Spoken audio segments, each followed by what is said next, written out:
Hello, good day, my SC viewers. If you are new to the channel, kindly like, share, subscribe, and please do not forget to hit the notification bell. Mr. Chinedu Banke, let's now look at the situation in Rivers State, the position of the Ijaw nation.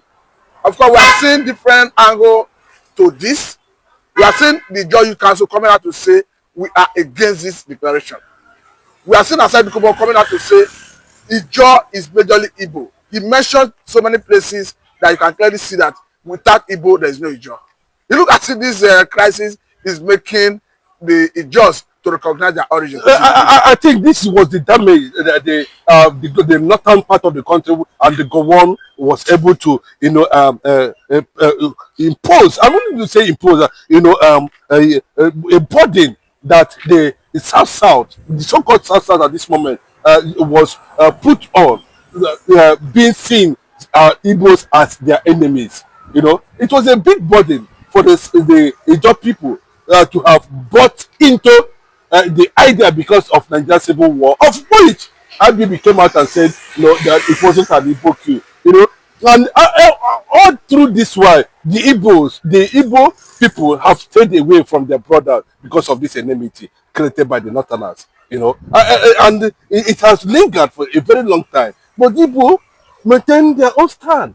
They don't interfere. We know the role Sarobuba played. But until we came out with a different perspective, that who are the Ijaw people? Who are they? Without Igbo, there is no Ijaw, and the Ijaw is mainly Bayelsa State. And the Ohanese, the Igbo people said, you can't be talking like that, Mr. Wike, because you have a political issue in Rivers State. We're not going to buy into that. We know actually who the Ijaw people are. Even in giving the names, we know everything that the British system has been able to create within the old Eastern province region. We know what happened. These are purely Biafran territories. There's no two ways about it. And it was an Ijaw man that suggested the name of Biafra. So Ojukwu, after when he addressed the Igbo Eastern Union before the war finally broke out, the Igbos have put that aside. They are not in charge of the oil well. They are not in charge of anything there. They left everything. But you cannot take Igbo territory, Biafran territory, just because you feel that you have this alliance with the Northerners. They are the one. But they have taken over the oil. They have taken over the space. What are the Ijaws benefiting from? We are saying, the Igbos are saying, no, you can't do that, and we are not going to support you. But thank God for the FUBARA, similarly FUBARA, who came out, and created a position about Opopo, that Kalabari people, Alabama, and all the rest of all those communities that made up what we are talking about today. So the Ijaw nation should understand that at this point in time, the average Igbo man, wherever he finds himself, the Igbos are still there. I've been to Bomade, I've been to Patani, I've been to Okerikonko, I've been to Boramatu, I've been to all these places. There's no, you still go there, you see that there's no difference between, they are not Igbo, they are not Hausas, they are not Yorubas. So definitely there is just a minor language difference. Then the key people, then we are there. So the Ijaw nation have come to realize now that it is time for this synergy. It is time for unity. It is time. We can no longer trust the Yorubas that Salido Kubo and the rest of them we are running after. Tombolo then collected contract. They and all of them. Tombolo only is a bit different because I understand Tombolo right from the beginning. He's a man of wisdom and integrity, and I respect Tombolo always 24 hours for that. He is a very straightforward. But as it stands at this point in time, this is not a matter of pipeline contract anymore. This is about what Gowon did in Nigeria that led to the Nigeria Biafra war. The emergency declaration by Bola Ahmed Tinubu, it has brought the Ijaw nation and their brothers, the Igbo people, together, and they are forging towards the direction of Biafran actualization.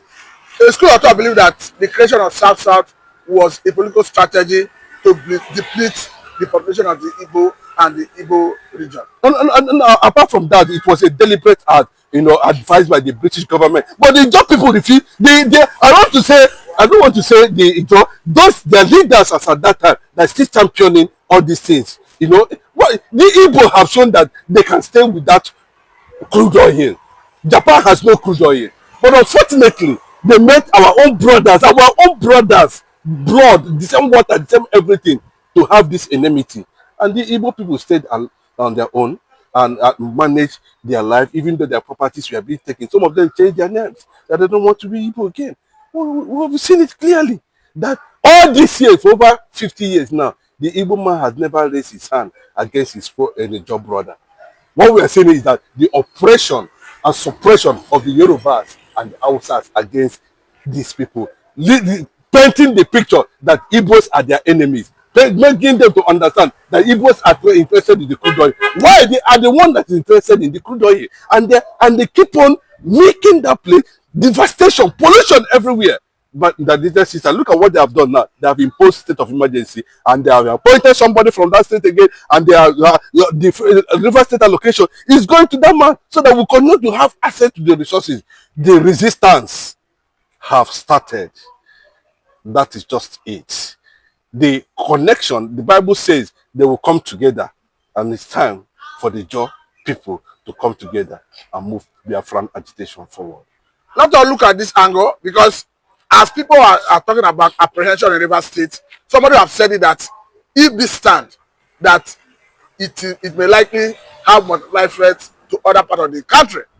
We have seen the National Secretary of APC talking about Ajibola asking the Tinubu to extend state of emergency to Osun State. According to him, that the governor of Osun did not, or rather disbanded legally elected local government chairman. That is his reason. And so at the same time, people are asking National Assembly to reject that proclamation. You look as if they are setting Nigeria on a path of destruction. No. Not say. I think he's trying to repeat. I know what I say. I'm seeing Gowon in Tinubu. I'm seeing Gowon of 1967 in Tinubu. Most of the things that Gowon did that led to balkanization and struggle for Nigeria and Biafra was exactly what Tinubu is saying. He's trying to do. You know, when you are trying to impose, you are declaring state of emergency, you have already declared war. The state of emergency means, you know, there's no more democracy. You know, that's what it means. It's not a matter of, you know, you're trying to bring peace. You're not bringing peace. You have come out to say there's no democracy. And what the ministers under Bola Ahmed Tinubu are already pushing is that, you know, a kind of agenda to muzzle and squeeze opposition parties to death. That's what they want to achieve, you know, on that. By the time they do that, because see, Tinubu, yes, because looking at it very well, Tinubu is losing 70% of his support base in southeast, south, southwest, north central, northeast, northwest. So the only thing that's left for him now, you know, is to go tyrannical, to use force, you know, to make sure that he's able to retain a structure that will give him a presidency come 2027. And that is why they are looking at, you can see a minister coming out to threaten that, you know, any state under PDB that makes not do anyhow, they go see anyhow. State of emergency go land there, they go do this thing, and they go use military, take over. Bros, that is what, when you bring people, you know, who do not understand what democratic rule is all about, these are the consequences of it. And of course, it's unfortunate that the Ijaw people are found in this line of crisis currently now, and it has become very clearly that the likes of Tompolo them, no, I don't know what they want to, and the likes of, you know, Asari Dokubo them, who powered and supported Tinubu now will be, I don't know what will be going in the mind of these people at this point in time. I think to an extent, Wike will be mocking them, you know, behind the scene. But they are left with one choice again, to understand what has happened, that Nigeria is playing, just not because of anything. They want to still lay their hand on the crude oil coming from the Biafran land. I know Edwin Clark is no more, unfortunately, so it's difficult to know what his position would have been. But someone I can tell you. But someone like Asaidu Kobo have made his mind known that going forward, the Jaw Nation is going to form a line with the North against Tinubu. That he said he emptied his account to campaign for Tinubu, and that the Jaw Nation have not got anything in return. But now I'm telling you that Asaidu Kobo, when he made some kind of a statement, what is the justification of that statement? If you look at if you feast on those statements, you know, forming alliance with the North, you begin to wonder, you know, what has northern part of the country brought to the table. So what it means is that we are now looking at trying to see if we can have more tombolos, whether we can have more of ateketoms, whether we can have more of people not on the category of Asari Dokubo currently now, because we cannot be talking about North that has sat on the resources of the Biafra land for over the years, caused a lot of devastation, pollution everywhere, and still creating crises that are dividing the Biafran land, especially the Ijaw nation. We are the largest gas reserve is in Imo State.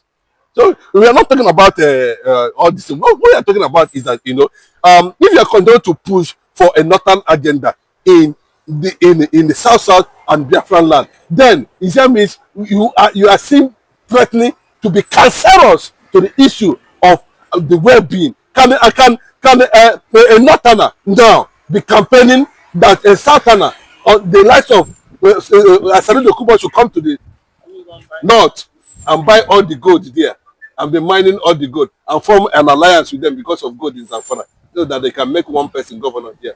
That's what I'm telling you, that these people, that's what I'm saying. What is going to happen any moment from now? A fresh professionals, agitators, a fresh group, that will come from the middle left commanders of the Niger Delta militants are going to emerge, that will excuse these people that has already been corrupted by the activities of longer truth, from money, from scrums that come from this table of the federal government that gives them, that make them to do it. And you begin to see this mid-level commanders, Niger Delta militants, mid-level commanders coming out to project the unification of the John nation and the Biafra nation. There's no synergy. So this is like a blessing in disguise for Biafra. I'm telling you that what Tinubu is trying to do is the same thing Gowon did. He has declared an emergency in a Biafran land. First of all, you can see the uprising in nobody is supporting Wike, nobody is supporting Tinubu in the entire River State. No group has come out to say that what this man is doing is correct. So the use of force is already there. And Wike has come out to say that, there's no Ijaw anywhere. The Ijaws are minority of the minority. They are just using the influence and the umbrella and the shadow of the Biafra movement and the Biafra struggle to make them believe they are just everywhere. He said it, that Ijaw alone in River State cannot be able to give up to 5% vote to make somebody governor. But we are not looking at that, because Wike's statement cannot also not be trusted. But where are you saying that, at what point will we continue to buy into this discrimination, this fragmentation sold by the enemies of the entire eastern region, by the northerners and some Arab Yorubas in this context? There's a comment. That's what I'm telling you, that it's not about. It's not going to be the tombolos, the ateketons, or the Asari as we hear now. I tell some level of mid-level commanders from the Niger Delta is going to march. That is going to proclaim unification of all the 40 territories of Biafra. And remember, let me tell you, they've been saying it over and over and over and over and over again. But unfortunately, it is not on the public glare. Don't think that the people who are already in that squad, agitating, because what you're seeing, the bombing and the explosion that's going on in Niger Delta today, is a form of protest. So we must understand that it's a form of protest. And that's the only way they feel they can get the attention of the government. But Mr. Chinedu, surprisingly, the Attorney General of the Federation, Lateef Fagbemi, endorsed every bit of Tinubu's action in a surprise move. This same man, we understand, who was against the Edo State governor when he wanted to dissolve local government election in Edo State, in spite of the fact that Edo is APC. So at the time, people are judging to be apolitical and someone who is upright. But surprisingly, he's endorsing every bit of Tinubu's action. From the beginning, anything that has to do with Nigeria is fraudulent. You find 24 hours elements of corruption in it. You remember what Bola Ahmed Tinubu said when Jonathan declared a state of emergency in some, I think in Adamawa or Yobe. You know, he said there's no part of the country, you know, that is a democratic government, under a democratic government whatsoever. No matter what happens, that should be allowed to have serve or be under any military rule whatsoever. That's Bola Ahmed Tinubu a few years ago. And they are coming, they say he's talking as an individual. Today he's president. And you can see what is happening in Rivers State. Are you not seeing it? It's a very clear thing. So what is happening currently now is a matter of time for this administration to find their way if they are not able to disintegrate Nigeria and cause a chaos that will lead to a serious armed struggle. Because if we're talking about Niger data currently in now, you know, Imo State is there, Abia State is there, you know, and they are contributing to. Akwa Ibom is there. You know, there's no how, you know, these forces will not attract sympathy. And given the statement that's coming from Tinubu's men, you know, his loyalists there as ministers or whatever they call themselves, it is not encouraging. You understand? These are not enough reason why the government should people. There's a way you bring down people to an extent that, you know, it will begin to attract sympathy globally. Mazinam Khan is already attracting a global sympathy now. Okay, now we understand that Nnamdi Kanu himself has said that he is not going to stand trial until there's an impact charge judge to adjudicate the case he's having with federal government. You just mentioned it briefly that some American lawyers and soldiers are in Nigeria, perhaps ultimately to witness the proceeding. What do you think would have attracted them? The fact is that, you know, there has been a global solidarity for Biafra recognition. You can see what is happening in Ireland. The IPOB is represented in all states of the federation, about 8 countries in the world, and Igbos are there. You know, so the gathering and the network is being put before the U.S. administration, of course, Donald Trump, who a lot of people believe that most of his cabinet members who are congressmen are actually pro-Biafran.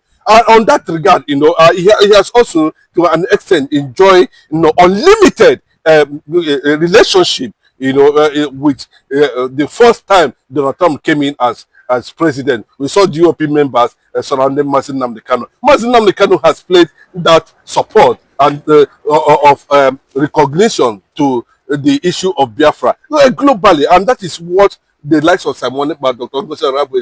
They are trying to follow that legacy. So at this point now, you know, it's also on the table at the Oval Office under Donald Trump. So most of the lobbyists now are saying, no, let them come and have a first-hand, you know, access of and be able to tell the story how these things are being going. And already the British, the Israeli Prime Minister Benjamin Netanyahu have signaled that he's going to also make sure that delegates arrive, Israeli delegates arrive at Abuja, you know, against today's happenings, you know, and we might not know them, we might not see them. Those I can see that federal government are saying that, you know, there are strange forces, there are strange faces, and there might be international spy, or they may represent international interests and all that. But they are, no matter what they say, you know, and specifically they made it very clearly, they are coming to observe how this thing has come to a point that, you know, Mazin Nnamdi Kanu is being detained illegally without judgment. He's been detained illegally without pronouncement of any form of guilt or the other. Nnamdi Kanu has gone through the court processes and still they felt they are not going to receive him. It's going to be a clash, you know, and already the Nigeria Bar Association and the African ECOWAS and the AU and other women blocs within the context of the African continent has already put James Omotosho, the judge, you know, on the radar currently now. They are watching him, how he's going to make his pronouncement on tomorrow, or what he's going to do. Because if he's going to be hearing, there's not going to be trial. It's after hearing, then trial, whatever that's going to come at the end of the day. So, but he's not be able to ignite, you know, the woto that's going to come from Mazin Nnamdi Kanu if he try to take the other way. Other judges, you know, have taken in the past. There will be massive resistance, and that is what prompted the American government to send those delegates we are seeing today. Because as it stands, we have seen the UN working group on arbitrary detention before now, asking the federal government to release Nnamdi Kanu unconditionally. And that didn't happen until we saw Court of Appeal in Nigeria ruling that Nnamdi